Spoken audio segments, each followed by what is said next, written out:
This is a pretty normal week for us, but we are spending the weekend in Loreto, and if you guys want to skip forward because you're here to learn about the tattoo, just look at the timestamps below and you can skip forward to the explanation of the tattoo.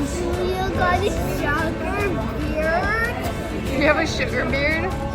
Yeah. Are we having some good park time today? Some good time outside? It's nice out today, isn't it? Yeah. Brendan is starting an icon writing class, and so his family was able to bring over the supplies that we needed for the class. These are all the paints, or rather like the pigments for the paints that he will be using in the class.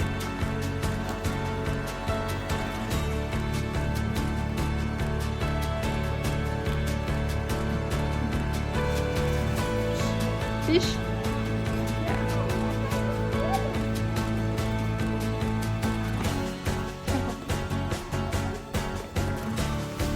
I'm out of the stroller. He's been released. Okay, so every Tuesday, Home Baked delivers sandwiches for the students for lunch, and usually it's like because they're out on excursions. They're not on an excursion today, so it's just delivered here. And yeah, so that's what this is. Brendan comes and sets it all up. They've got different bags there, and then they deliver fruit, and then the white ones over here, those are always desserts.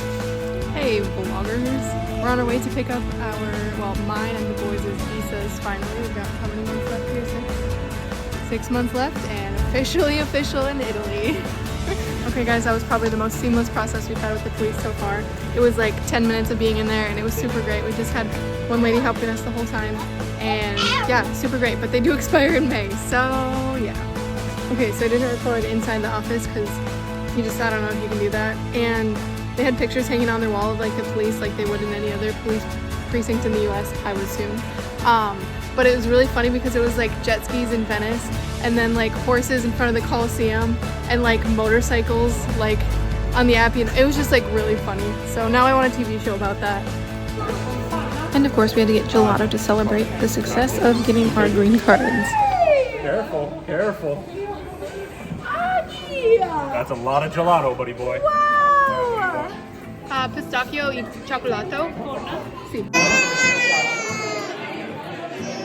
Sorry. It's a video.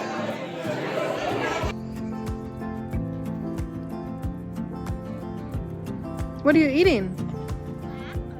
What's on you? What are they? Butter crackers? Is that one of your favorite snacks now? Yeah. Is that kind of what you eat for breakfast most days? Yeah.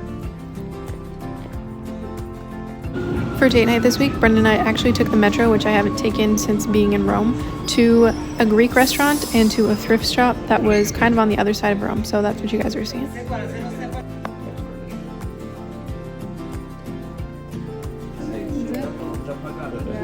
I could do it. Yeah, sure.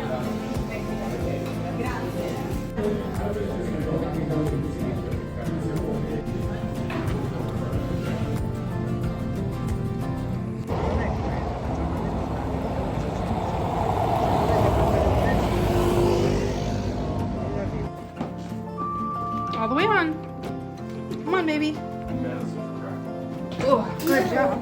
Now we're actually on our way to Loreto with the students and also the boys, as you can see. I don't have any video of the bus ride, but this is us getting on the elevator. Yeah.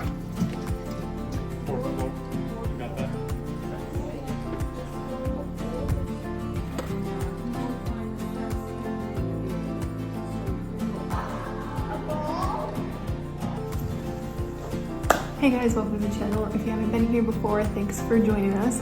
Today we are going to talk about the Loreto tattoo. So I'm going to have this all categorized below, but we're going to go over the significance of the tattoo, the experience of getting the tattoo itself, and then the religious affiliations associated with the tattoo. I did get it, it's right here. I'll have a better picture of it up on the screen for you guys. But here we go. The significance of the tattoo dates back to the 1300s. As most people know, there is a tattoo for the Holy Land, and visiting Jerusalem, the shop is called Razuk Tattoos. It's a pilgrimage cross, or the tattoo itself is a pilgrimage cross that signifies the pilgrimage to the Holy Land. I haven't gotten it yet, but the stamp for this tattoo has been used since the early church. It has been a symbol to those who have visited the holy place, not only for their time there, but also as a way to like ward off robbers and thieves. from their pilgrimage and on their way back, because even back then robbers and thieves had a fear of God, which was really cool. It's just a really unique story. So see with the tattoo, it was also said that it used to be used as a symbol to identify Christians in the early church to grant them access to the underground churches. And I will say that it doesn't have a lot of research backing it, but it is a cool story.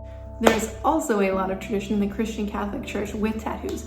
As a Christian, when Christianity was illegal, they would get a tattoo on their foreheads, and anyone who committed a crime would have the crime tattooed on their forehead. But the Christianity tattoo in specific became a mark to Christians, and it was like a dedication and a devotion. And oftentimes people with those tattoos were persecuted more, but also they became martyrs of the faith, which is kind of a really cool story about tattoos in the early church. Now, how does the Loreto tattoo fit into all of this?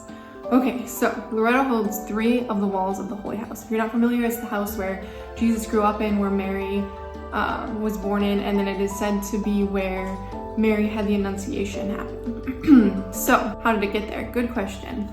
Back during the Crusades, when Nazareth was at war, the legend states that angels came and picked up the house and moved it to a hill in Croatia that was owned by 2 brothers. After 3 years in Croatia, the house was endangered again by the conquering Muslims, and so it was moved then from Croatia to Loreto, Italy, where it is today. The less angelic story is said that the Angeli family, who is a rich upper-class Italian family during the Crusades, moved the house by boat from where it was in the Holy Land, where it was in Nazareth, back to Croatia, and then from Croatia to Italy.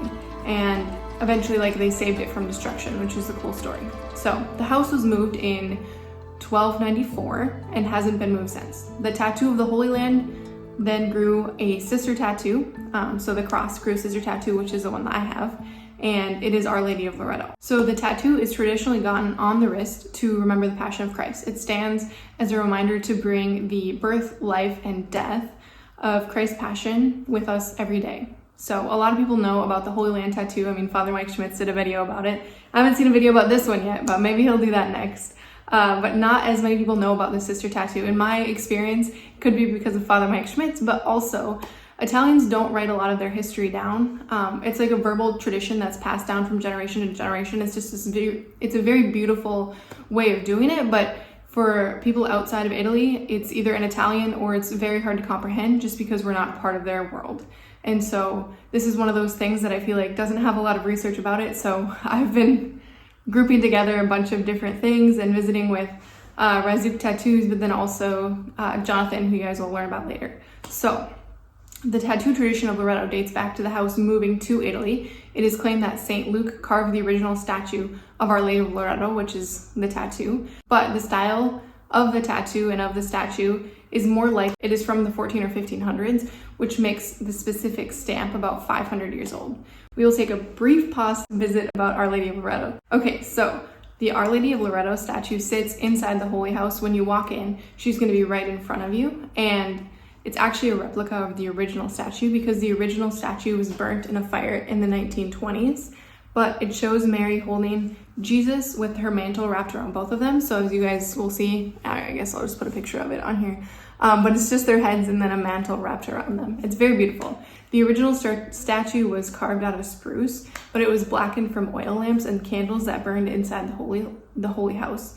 But the new statue is actually carved out of Lebanon cedar, which is a very beautiful wood, but it is a darker wood. And it was made intentionally darker to emulate the history of the statue. And also there are some religious reasons if you guys want to get into that. So back to the tattoo. In the shop, there are old paintings of royals coming to receive the hand-poke tattoo in Loreto, so you can kind of see the history as you're getting. Okay, now we're gonna get into the experience of getting the tattoo. So I learned about the tattoo through my research of Loreto. I was reading books, blogs, anything I could about the history of Loreto, just because we were going to take a bunch of students there and we wanted to provide an opportunity that was educational but also fruitful, and yeah, just learn about the culture there. So I found a tattoo shop through the Razuk website for the Holy Land. They are connected, and then through that I was connected with their Instagram. So it's hand-poked, then an Italian word. I'll just put it up here on the screen so you guys can see it. Instagram. Unlike the Holy Land though, you do need to schedule an appointment for getting a tattoo at this place, but you just message the Instagram and he speaks really good English. So I set up an appointment that way, and I walked in from the rain. It was raining outside. into the shop 10 minutes early, and Jonathan, who's the tattoo artist, welcomes me in Italian and is really, really excited. And my first thought was like, how does he recognize me? This is a little creepy. Like, how does he know I'm here for the tattoo? But then I remembered I talked to him through Instagram, and so he knows what I look like, and he probably scrolled through my Instagram. So there you go. Not a stalker. But you do need to bring your passport to this appointment, which I did not. I did have it with though, and I had a picture of it, so it all worked. And then I filled out the paperwork. It took about 5 minutes to fill out. And then we had a conversation about all of the different stamps that are available. I'll put that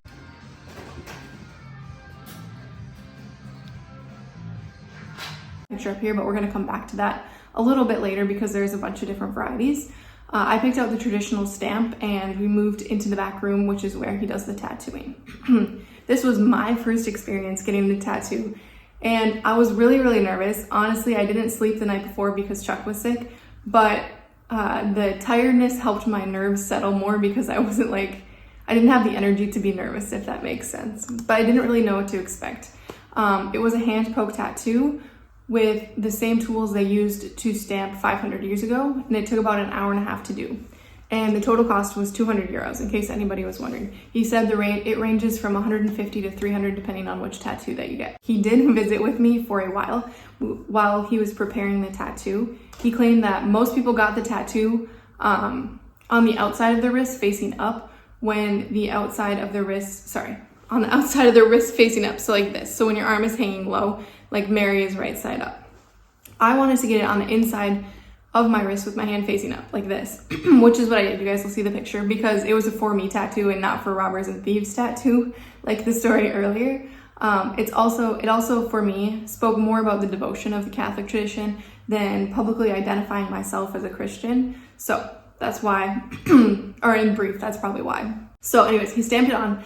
I got to approve that. Then he began poking, and honestly, it didn't hurt the first go around. Like, he did the whole outline and it was totally fine. It just burned a little. And then he went around and did the second outline of the tattoo, and like right around Jesus's neck, like right there, it like hurt really bad. There was just like a nerve there, and so that one was a little bit more difficult. And then he went around a third time, and like it looked so beautiful. He filled it in, it was very flawless, but that third time also burned just because my skin was so sore at that point. But as it was marking the wounds of Christ, I think that the suffering that went into it was definitely appropriate.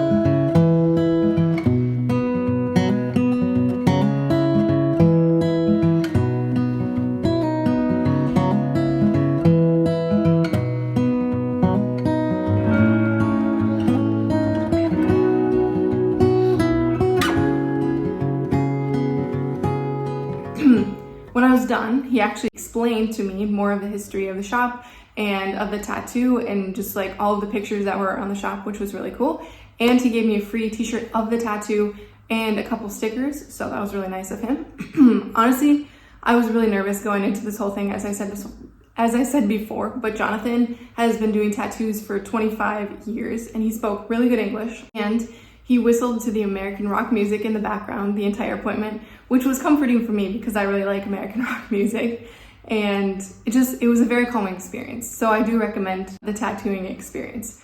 After though, he wanted to take a picture of his work. So he did grab the stamp and I think it's called a pen, that he used to tattoo. And he took a really cool picture. So I'm gonna put that up here so you guys can see it. And I didn't even have to prompt it. It was great. It was perfect for the whole Instagram thing.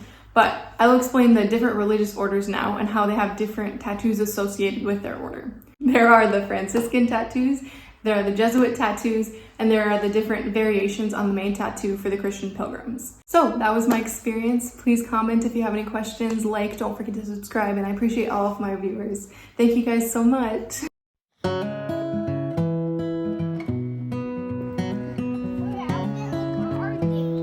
It's really pretty out here, isn't it? I just watered one plant. Great. Chuck, that's kind of ishy.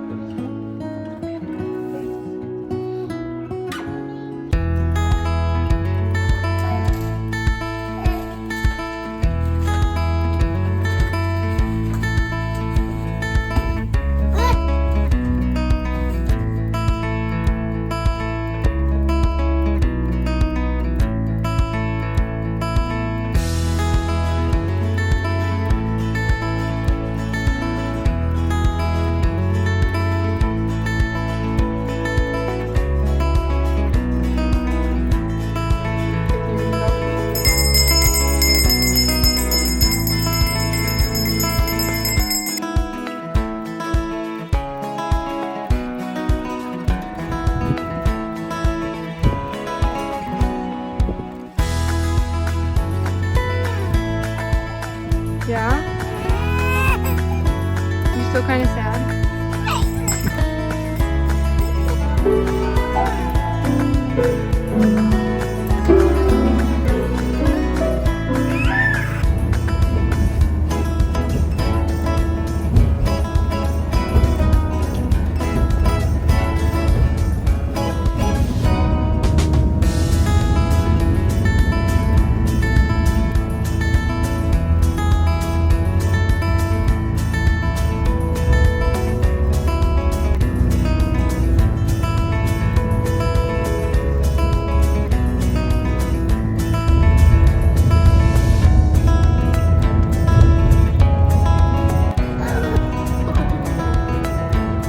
You like it, Chuck?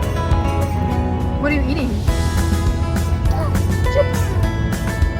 Are they good? Yeah. Thanks for watching. Don't forget to subscribe. Ciao for now.